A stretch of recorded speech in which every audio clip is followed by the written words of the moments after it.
So good afternoon, everyone. It's a great pleasure to be here today to share some work we've been doing in our group. And we took advantage of the CAMDA 2015 Neuroblastoma Challenge to test out a method that was developed in the group. This is, and I say it now, I will say it again later, this is really a team group, a teamwork. So many people participated and collaborated, so without them it wouldn't have been possible. And I thank a lot the organization of CAMDA for inviting me as a speaker, and also for providing me with the travel fellowship to attend the meeting. So I will not really discuss very much about the data, because actually I imagined everyone in the morning would have said neuroblastoma is the most common cancer in childhood, and you've heard a lot already about the subgroups. I will go through some of it more later during the presentation, but I decided to start out with describing the method that we have been applying on this data. So it is called integrative. Impossible. Well, this is going to be interesting. So it's called integrative network fusion, and it's been developed by Alessandro Zandona, and a PhD student in actually now a postdoctoral researcher that graduated a few months ago. And the general framework can be described like this. Given two distinct omics datasets or sets of features, we train a random forest on the concatenated multi-omics datasets. And this is some sort of baseline type of integration. So we just take the two omics datasets, we put them together, and we try to use them as if they were only one. And we call this ML juxt, to say ML intrus in this case is random forest. Juxt stands for juxtaposed.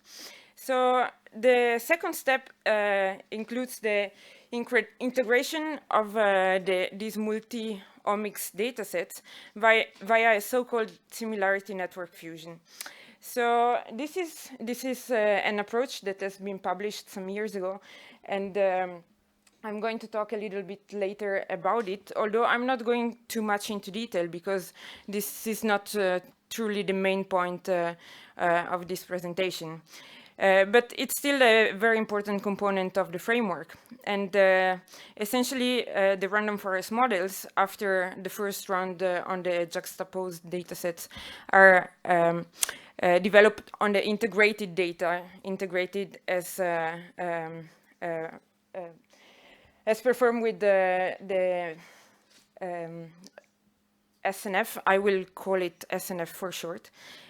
And the important point, and I will discuss about this later, is that we add to the regular SNF framework a ranking procedure that allows us to extract features that are important. And finally, we have these two parts, the juxtaposed dataset, the RSNF, let's say, feature set in truth. And we train one more random forest on the dataset, but restricted to the feature sets we identified with the two methods. And we call this step the machine learning RSNFI.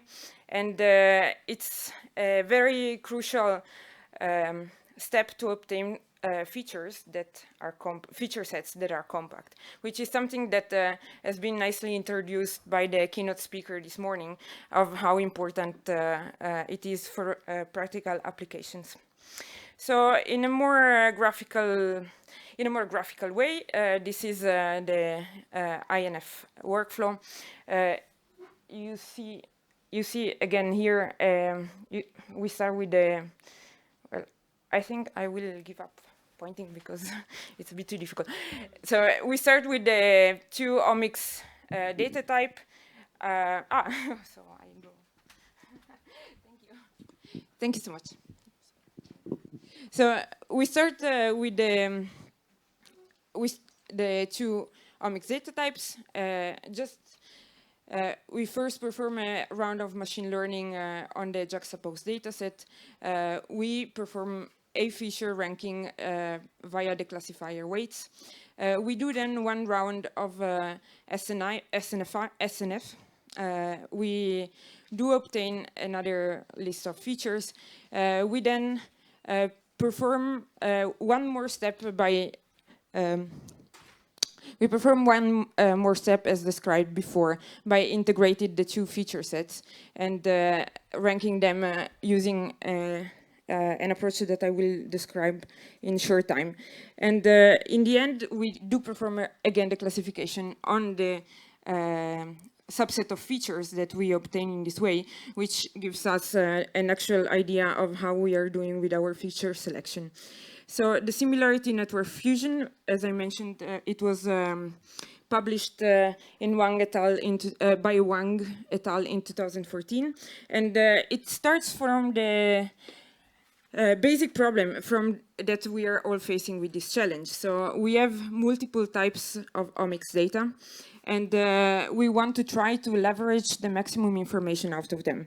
And in this case, the idea is trying to leverage specifically the kind of similarity that can be present between the patients that are in the from which the data is composed. So essentially for the two omics datasets independently, we create similarity matrices.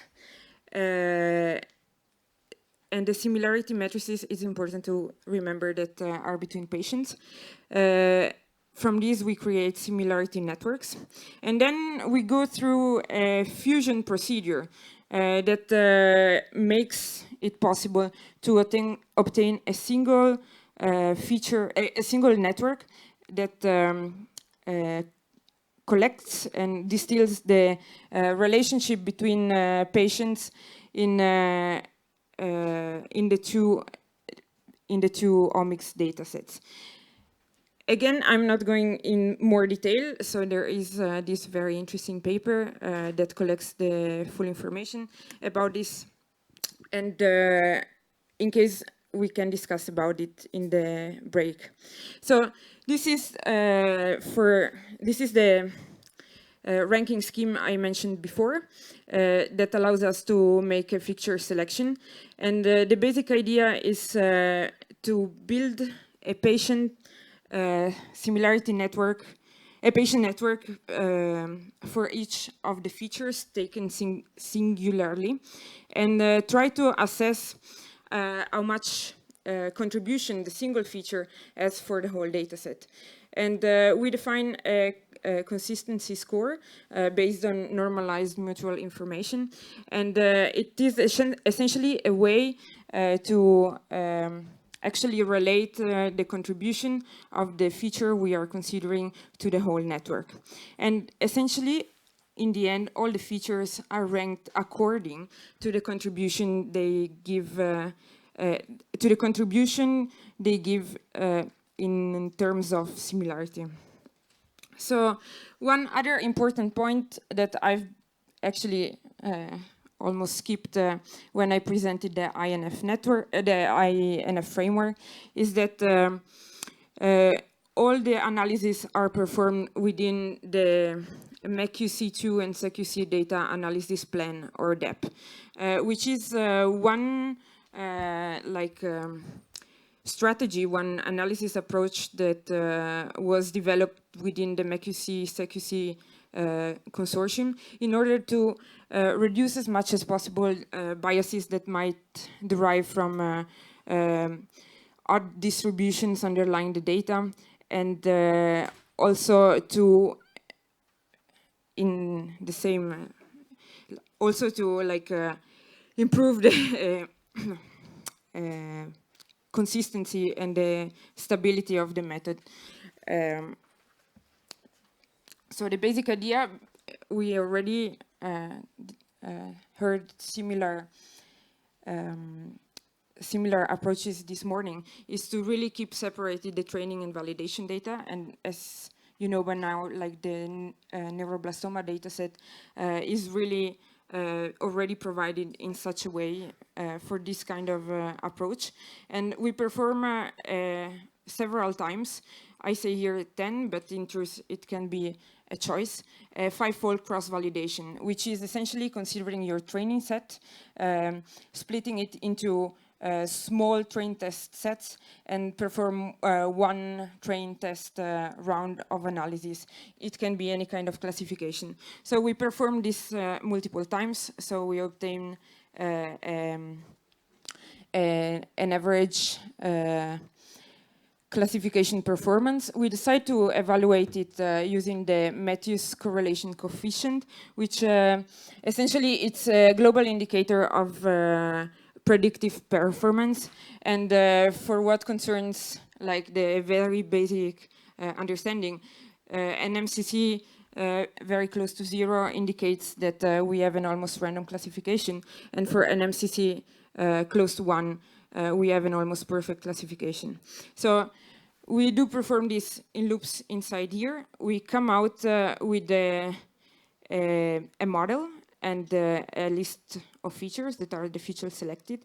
These ones are the ones that are going to be used for the validation in the unseen data that consists of the test set. And we applied this whole framework to the CAMDA 2017 neuroblastoma data. So this is just a very small summary of what the data includes. So we have the 145 ACGH CGH arrays. We have the 500 RNA-seq and microarray samples that were originally provided. So the basic idea, this is just a reminder, you recommended us to go in different directions. You have been very general, and I think it's a great thing because we don't try necessarily to focus on the performance and how good the algorithm is doing, but we try to understand something more. And I also point here like one representative figure from the article by Zhang et al. In 2016 that described the original work in the 500 RNA-seq and microarray samples, showing, as been discussed already before, that there are the so-called easy labels and the so-called difficult labels. So high-risk patients, and they have been described already before. They are characterized by a certain age at diagnosis, and they have MYC amplification, and they tend to have a worse disease outcome and live less, are the most difficult to classify. And it's the box plots down here. While we have intermediate labels that are event-free survival and overall survival that are a little bit in the middle. While the class, which represent two extreme disease outcomes, the patients that go into remission without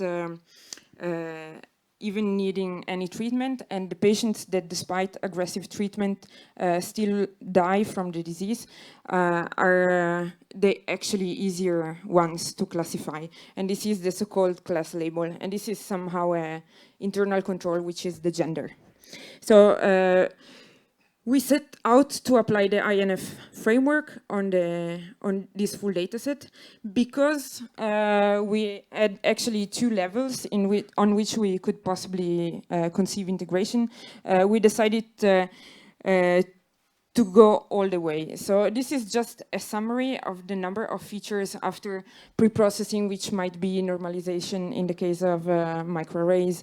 For the CNVs, we actually had to call the CNVs from scratch, but we decided to summarize everything at the gene level to allow easy transportation from one data set to the other.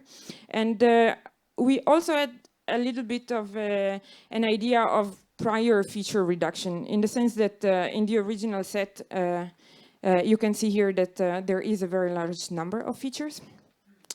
And we thought, what if this is a little bit of a confounder for the analysis? And what if we gain already something by restricting ourselves to subsets of the features selected in a reasonable way. So how do we do that? We decided to just try out a simple differential expression analysis between the favorable and the unfavorable patients. And we decided to choose this class because being the one with the highest separation between the disease classes and also having these clinical characteristics that tend to be very different, we thought that maybe they capture actually the some important characteristic in the disease. So you see here the number of initial number of features is much reduced. And we thought also maybe we go one step further and we forget the data for one moment and we go the other way around completely. We try to look at the genes that are already known to be involved in neuroblastoma. So we did this in a bit of a quick way. So we selected a list of genes that are assured to be related to neuroblastoma according to the Cancer Genetics web service. And you see here that we have this very tiny feature set. So in terms of classification endpoints and cohorts, as you heard already, there is a subset of the patients for which we have the CNV data, essentially, which consists of only 145 samples, which is very good. However, because of how the numbers add up, the number of samples that are left for the high-risk subgroup of patients is a bit too small to actually pretend to get some classification that is reliable. So, because we were still interested at giving a look at the HR samples, we decided to consider both cohorts, to consider all the endpoints where possible, and we just tried to do integration on the 500 samples, considering different types of expression data, which is the microarray and the RNA-seq. In terms of RNA-seq, I'm saying it here, I'm not going to show it. We did some tests also trying to integrate the different levels of aggregation that were available, namely the summarization at the gene level, the summarization at the exon level, and the summarization at the junction level. And I have to say that for the junctions, the major problem is that the number of features a priori is extremely large. So we didn't quite obtain much in that direction. In terms of integration between gene level aggregation and exon level aggregation, we also at first sight on these endpoints didn't get an improvement on the performance itself. It is, however, true that we didn't really look in detail on the actual feature sets that we obtained from the classification. And this is something that we will definitely do in the future. And for the endpoints, in case, because I'm going to use them abbreviated in the next slides, so in case they are not already super known by all the audience, we have essentially EFS and OS that indicate event-free survival and overall survival class that are the favorable and unfavorable patients, of which I talked already in about the differential expression. And then we have the HR subgroup, which is high risk. Here it should be, of course, EFS and not OS. And still, again, it's looking at event-free survival and overall survival in the high risk subgroup of patients. So, classification results overview, which is what we would like to start from. As we have seen by now, we did many comparisons. So to be really honest, it wasn't completely clear to me how to summarize everything being also clear at the same time. And in very pale colors, I decided to show like a subset of the comparisons we made, considering integration between microarray and CNV data within the 145 cohort of patients, and also the microarray and RNA-seq integration on the 498 group of patients for the endpoints all EFS and so event-free survival and overall survival. And I said already that I'm not showing for the high risk what happens for the high risk and the class, because as already mentioned, the class works very well, and so actually there is not that much improvement we can get. And since we are using like feature sets that are selected to be related also with the class itself, we are not gaining very much additional information. Concerning the high risk, as it was previously shown, we don't really manage to improve very much the classification on these endpoints. Here, I highlighted what would be the rationale of this whole presentation. So trying to say what we are gaining by using the INF framework. And in the cases highlighted, you see essentially when we got a better performance in training, when we got a better performance on test, and especially, and this is what I would like you to keep in mind, is the compactness of the feature sets that we extract using these methods. You can see it clearly comparing this column, which represent the juxtaposed data set, this column that represents the simple SNF with ranking of the features, and this which is ranking plus integration. And it's essentially a similar behavior between the two groups of data, the two cohorts, and I already mentioned what happens for the cases that are not shown here.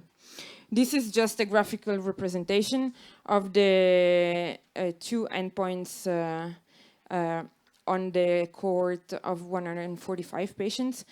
What's shown here, in addition with respect to the previous slide, is the single data sets. So what would happen if we were to use like microarray data or CNV data alone? And as somebody already mentioned this morning, we have to say that these CNV data specifically alone are not really very much informative. So we try to do a bit of functional enrichment on the data, on the feature sets, on the compact feature sets we obtain. I have to say that it's still a work in progress, and we get some general idea that it makes sense, but it's not so specific that I would say here, we've got this signature.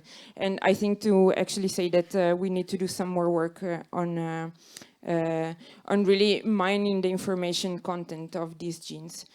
And there are functional enrichments that might be related to cancer in general terms, like, for example, cell cycle. There are also genes that are more related specifically to neuroblastoma, but I think we really need to look into it more. So one more point, and I will try to be fast. Something that we have been wondering a lot is, okay, but what are we misclassifying exactly?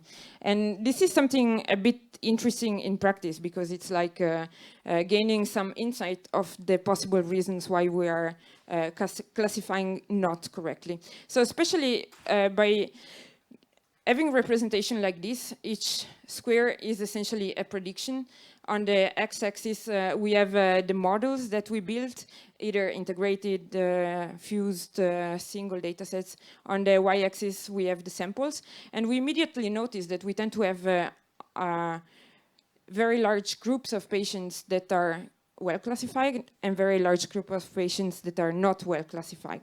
So we try to get some insight into this. And we particularly try to leverage the clinical informations that were provided with the CAMDA data.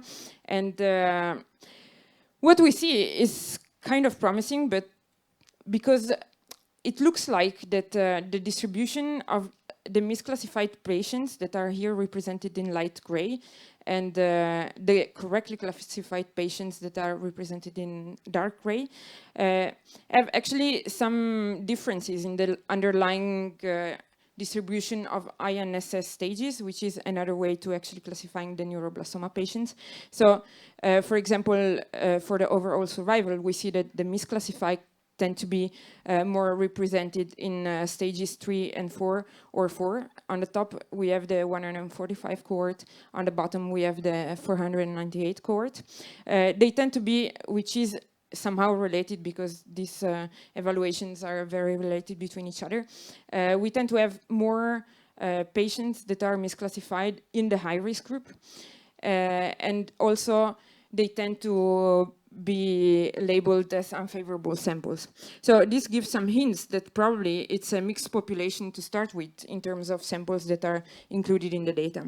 So finally, just to conclude, deep learning. It is showing a lot of promise in different contexts, and this started to conquer the bio world.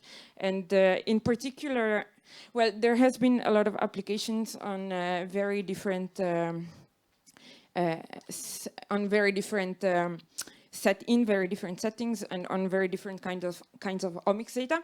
And we just gave it a try because we saw previous results that were very positive with autoencoders and overall survival prediction in cancer patients. So I'm not going into details because I also am running out of time. We can also here discuss later about what we have tried. And the take-home messages are essentially, we tried an autoencoder approach. What we see is that the autoencoder manages to reconstruct very well the features that are given in input. And as a way to try to understand how this might help in the classification procedure, we extracted the bottleneck layer and performed classification, obtaining similar results, similar performances as described by the other methods, but with a feature set that is also in this case much more compact because we used the bottleneck layer with 10 nodes. So in conclusion, I've presented INF, which is a novel method suitable for integration of multi-omics data that has been developed in our group.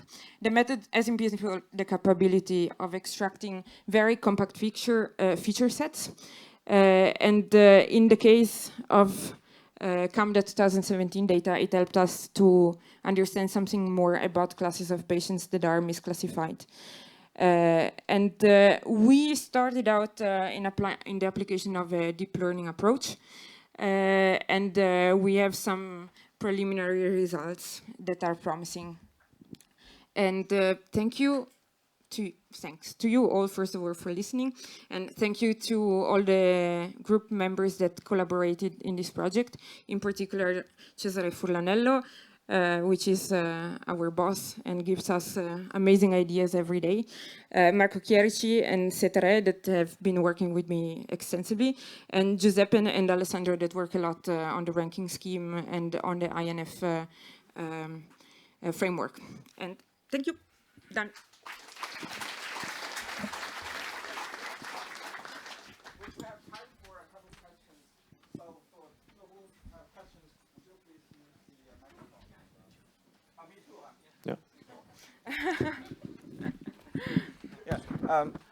Please use the microphones.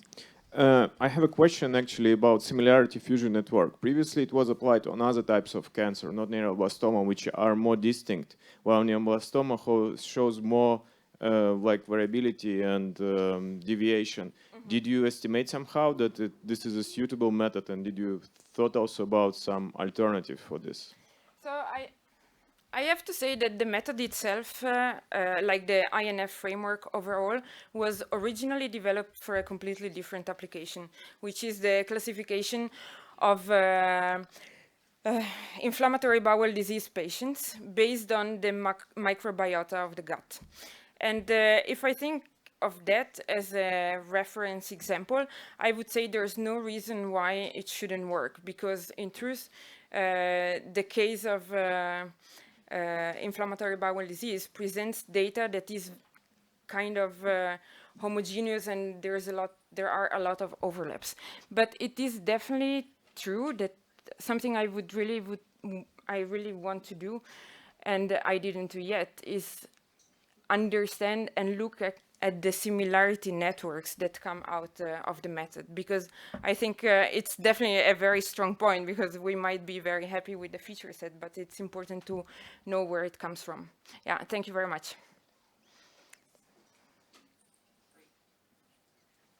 Any other questions? If not, maybe we can go to the second speaker. Thank you. Thank you very much.